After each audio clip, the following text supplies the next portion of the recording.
بسم اللہ الرحمن الرحیم۔ توہین صحابہ و اہل بیت کے نام سے ایک ترمیمی بل سینٹ میں پیش کیا گیا۔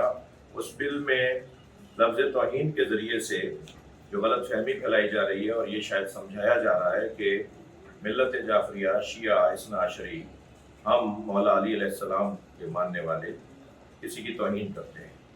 ہم ہرگز کسی کی توہین نہیں کرتے۔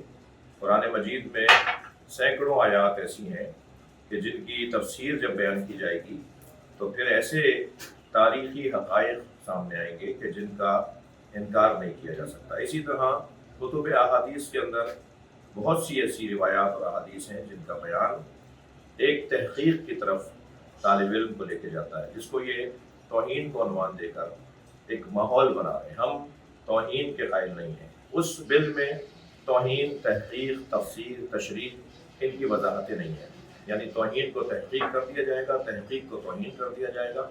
لہٰذا ہرگز ہم اس طرح کے بل کو کہ جس کا استعمال غلط ہو، جو مس یوز ہو، جس کا استعمال غلط ہو، جس سے فرقہ واریت پھیلے، اس کو ہم ہرگز قبول نہیں کرتے۔ اس حوالے سے ایک مشاورتی اجلاس، ایک کانفرنس، ایک بہت بڑا اجتماع جو صرف علماء و ذاکرین کا اجتماع ہے، وہ کل 16 اگست اسلام آباد میں الصادق ٹرسٹ میں شیعہ علماء کونسل کے زیر انتظام منعقد کیا جا رہا ہے، جس میں صدارتی خطاب قائد ملت جعفریہ علامہ سید ساجد علی نقوی کا ہوگا، اور فقہاء، علماء، ذاکرین، خاص طور پر قائد کے علاوہ حضرت آیت اللہ حافظ سید ریاض حسین نقوی النجفی اور محسن الملت حضرت علامہ شیخ محسن علی نجفی اپنے خاص بیانات سے مستفید فرمائیں گے۔